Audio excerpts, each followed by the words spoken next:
سلام كما يتصنحوا كبرات تخاتلتين لو مستدالوا حدشتن وانا وزينات تحزنا لكم قريبنا لنا نمكتتها لكم نعدم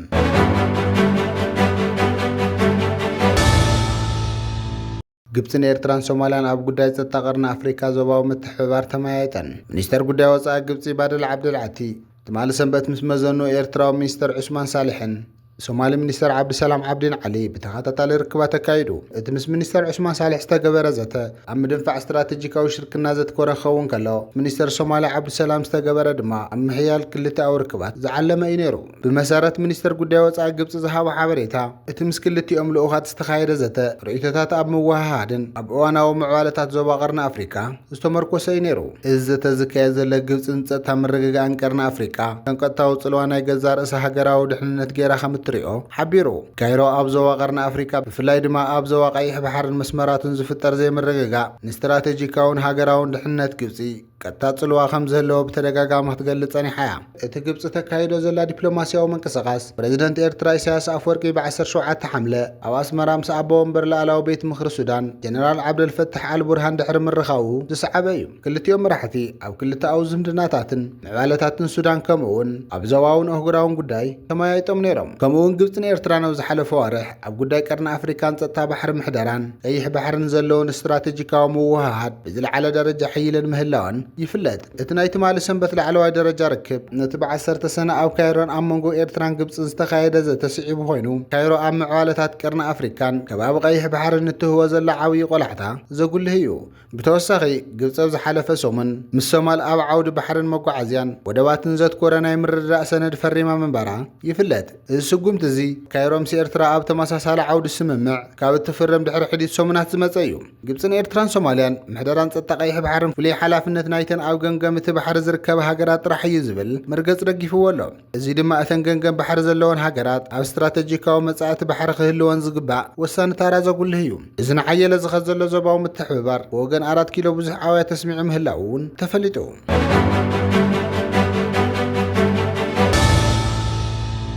ግብፂ ኣብ ዞባ ቀርኒ ኣፍሪካን ቀይሕ ባሕርን ዘለዎ ስትራቴጂካዊ ረብሓን ምዕቃብን ንምስፋሕን ኣብ መንጎ ኤርትራን ሕብራት መንግስታት ኣሜሪካን ዘሎ ፖለቲካዊ ዝምድናታት ንምምሕያሽ ዓብዪ ዲፕሎማስያዊ ጻዕርታት ተካይድ ከም ዘላ ተገሊጹ ጋዜጣ ወክመት ካብ እሙናት ምንጭታት ዲፕሎማሰኛታት ብዝረኸበቶ ሓበሬታ ኣብ ዓምድታት ከም ዘስፈረቶ ካይሮ ኣብ ኤርትራ ብፍላይ ድማ ኣብ ስትራቴጂካዊ ወደብ ዓሰብ ብሊዮናት ዶላር ዝግመት ግዙፍ ቁጠባውን ትሕተ ቅርጻውን ወፍሪ ንምክያድ መደብ ኣለዋ ግብፂ እዚ ግዙፍ ወፍሪ እዚ ብውሕስነት ንኽካየድ ኣብ ቀርኒ ኣፍሪካ ክተምጽኦ ትደሊ ዓሚቕ ስትራቴጂካዊ ጽልዋ ንኽተረጋግፅን ኤርትራ ምስ ምዕራባውያን ሃገራት ብፍላይ ድማ ምስ ኣሜሪካ ርጉእ ዝምድና ክህልዋ ግድን ምዃኑ ተገንዚባ ኣላ በዚ መሰረት ድማ ነዚ ናይ ኣስመራን ዋሽንግተን ዝምድናታት ንምሕዳስ ካይሮ ብምስጢር ክትሰርሕ ጸኒሓ እያ ውፅኢት ናይዚ ናይ ግብፂ ስትራቴጂካዊ ጻዕሪ ድማ እቲ ብላዕለዎት ተወከልቲ መንግስታት ኤርትራን ኣሜሪካን ኣብ ካይሮ ክካየድ ተወጢኑ ዘሎ ኣገዳሲ ርክብ እዩ ኣብዚ ርክብ ብወገን መንግስቲ ኤርትራ ሚኒስትር ጉዳይ ወጻኢ ኣቶ ዑስማን ሳሊሕ ክሳተፉን ከለዉ ብወገን መንግስቲ ኣሜሪካ ድማ ፍሉይ ኣማኻሪ ፕሬዚደንት ሕብራት መንግስታት ኣሜሪካ ኣብ ጉዳይ ቀርኒ ኣፍሪካ ዝኾኑ መስዑድ ጳውሎስ ክሳተፉ እዩ ግብፂ ነዚ ርክብ ብምእንጋድ ኣብ ዞባ ቀርኒ ኣፍሪካ ክንቀንዳ ሰማማዒት ሓያል ተዋሳኢት ኮይና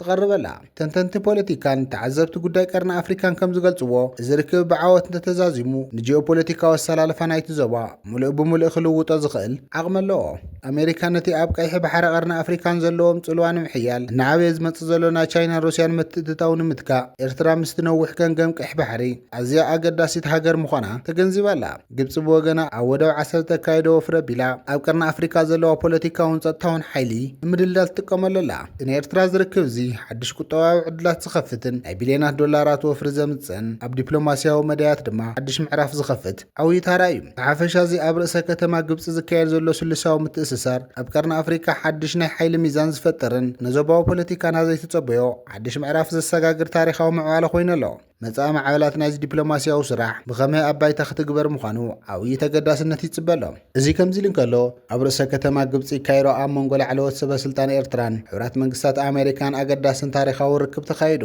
ሚኒስተር ጉዳይ ወጻኢ ኤርትራ ኣቶ ዑስማን ሳሊሕ ምስ ፍሉይ ኣማኻሪ ፕሬዚደንት ሕብራት መንግስታት ኣሜሪካ ኣብ ጉዳይ ኣፍሪካ ዝኾነ መስዑድ ጳውሎስ ሰፊሕ ዘተካይዶም ኣብዚ ርክብ እቲ ኣማኻሪ ፕሬዚደንት ኣሜሪካ ነቲ ምስ ኤርትራ ዝግበር ወጥሪ ብምህዳእ ሓድሽ ምዕራፍ ብምኽፋት ዝምድናታት ናብ ንውር ንምምላስ زيادة ممحياش عاوي دليت كم زلو المنستر عثمان صالح بوق عفليتو إذن أمريكا حد الشقم تهان بتاوز متى زي كونس بسنكتي أبزا وقرنا أفريكان كأيه بحارن زر زلو قلتوس جيوبوليتيكا ومكيار زتولد مخانة تنت بوليتيكا يردو أبز دحروا إيوان سلوا أمريكا أبتو زوانا نكي أبز متسلو بانصار رمامس تشاينا روسيان زمساسل حيالات هاجرات استراتيجيكا وصلونا أفريكا بعتو ناسف حمت يعني اللوعة بز مخنات واشنطن نتقد بحجاب إرترا تكايدو زنبرت نايقلاتاتن وطرن بوليسي داقم قمت كتقبر بهوصص تقادد لا إرترا بكايح بحر زلوها أزينو استراتيجيكا وغنغن بحري كمون أبصبتات زوبا زلوها وسان ترى نيمريكا خطنوز قوزي تخل حق خوينو والو بتتصبصاب كم زنصرو نتم عبللا معراباوان أب قرن أفريقيا نمكوتطار زقالسو زلو حيالات مقناقنتي بفلاي دما تشاينا روسيان نببدا زعلم እዩ أمريكا بتزوا داغماي ጽልዋን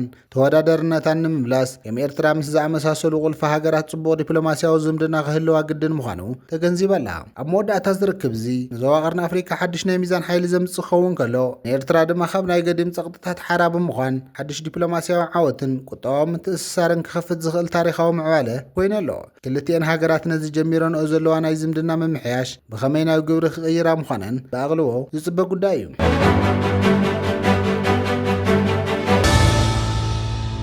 ኣብ ኢራንስ ብኢራን ባላስቲክ ሚሳኤልን ሰብኣለዊ ነፈርትን ዝተፈጸመ መጥቃዕቲ ክልተ ኣባላት ኣገልግሎት ኣሜሪካ ክሞቱን ከለዉ ሓደ ዛጊድ ሃዮ ከም ዘይተረኸበ ወታደራዊ ሰበስልጣን ገሊጾም ኣርባዕተ ወታደራት ኣሜሪካ ድማ ናብ ሆስፒታል ኢራንስ ተወሲዶም ከምና ምስ ተገበረለን ከም ዝተፈነወ ማእኸላይ እዝ ኣሜሪካ ኣፍሊጡ ካልኦት ቀሊል መጉዳእቲ ዘጋጠሞም ኣባላት ኣገልግሎት ድማ ናብ ስርሖም ከም ዝተመለሱ ተገሊጹ ወታደራት ሰበስልጣን ኣሜሪካ ነቲ ናይቶም ዝተቐተሉ ወታደራት ዝርዝር ናይቲ መጥቃዕቲ ይኹን ፍጻመ ኣይገለጹን መንነቶም ግዳያት ዘይተገለጸ ዛጊድ ኣባላት ስድሮም ስለዚህ ፈለጡ ከም ዝኾነ ጸብጻባት ይሕብር እንተኾነ ግን ሰራዊት ኣሜሪካ በትእዛዝ ፕሬዚደንት ዶናልድ ትራምፕ ኣብ ልዕሊ ኢራን ካልኣይ ዙር መጥቃዕቲ ከም ዝጀመረ ብቐዳም ምሸት ተፍሊጡ እቲ ተኸታታሊ መጥቃዕቲ ኢራን ኣብ መጻወ ሆርሙዝ ንግዳዊ መራኸቢ ሓደጋ ከእቱ ንዝኽእል ዓቕሚ ዝያዳ ንምድኻም ዝዓለመ እዩ ተባሂሉ እቲ መጥቃዕቲ እስላማዊ ሓለዋ ሳውራ ኢራን ማል ምሸት ኣብ ኢራንስ ኣብ ልዕሊ ወታደራት ኣባላት ኣሜሪካ ንዝፈጸሙ መጥቃዕቲ ቁልጡፍ ምላሽ ንምሃብ ኢሉ ብዛዕባ እዚ መጥቃዕቲ ግን ዝርዝር ሓበሬታ ኣይተዋሃበን ኣብ ወርሒ ለካቲት እቲ ኩናት ካብ ዝውላዕ ጀሚሩ ብበዝሒ ህይወቶም ዝሰኣኑ ኣባላት ኣገልግሎት ኣሜሪካ 16 በፂሑ ኣሎ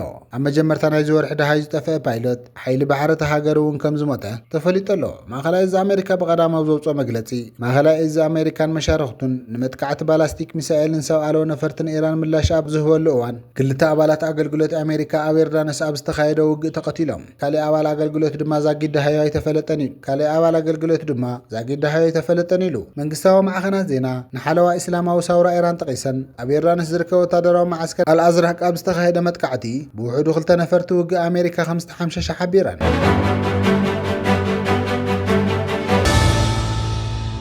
هجرات ليغا عربن أمريكان أب سودان تقصدون من بالكوينات نمقرأ زخل استراتيجيات حنسيتن وانا صحافي ليغا عرب نبيل فاهمين لعلوية مخار بريزيدنت أمريكا أو قديات عربن أفريكان مسعود بالسون أب سودان زكير زلو كوينات دون من بال سباو قلولاو تهاجر نمقلال زخل حدش حابر أو استراتيجي نموزع تسمع معهم إذا سمع مع أسر شو من تحمله أب كايرو زركا وانا بيت صحفة ليغا عرب استغايد لعلوية درجة أخيرا بمخانو سبسابا السودان تريبيني مالاخد تمسوا سلطانة تجيش دون من بال نتهاجر من رجعنا من بلاسنا ودبلوماسيا استراتيجيتاتنا تكورون كم سرعو حبيرهم ليغ عرب أوزوت وقعوا مجلسي يتليق مس واشنطن بمتحبر أب سودان نقول زحقه في بوليتيكا ومفتحن مدقاف سقاي سبيلاتنا مغلالن لعلاونا تتهاجرنا محلاون عده وقت صال زتخ كايد مدو كم زلعو أفليتو وانا صحفي ليغ عربنا بالفهمي ليغ عرب سودان بتتانوي كأجزاء حدنتنا متحز قبر زخونه يخون فتنة بصنعهم زخونه بمجلات أب تهاجر بهتص سمع تخصدون مبال كتجبري قبائلو توانا صحفو السهو هجراو تكالا سودان كعقبو كلن استوغدو زواتات سودان سبعو تبصحنتن سبعو مسلاتن كرغاغزو استراتيجيكاو نايتلي كم زغونه ارديوم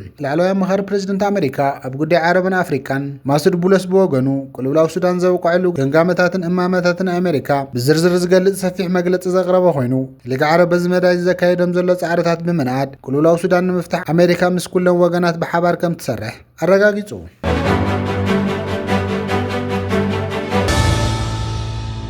كبرات غاتا تلتنا أنا لو مستدلو وانا ونحدشن زيناتات زيوم مسل نيرم أبز قتل نزفنا فيديو بقدامنا تنواتعكم نجانلنا لايك نشير بمقار نجانلنا حدش زونكم سابسكرايب بمقار نجانلنا بيتساب نغط كونو سعمو داتا سلت خاتت تلكمنا بخبرنا مسكن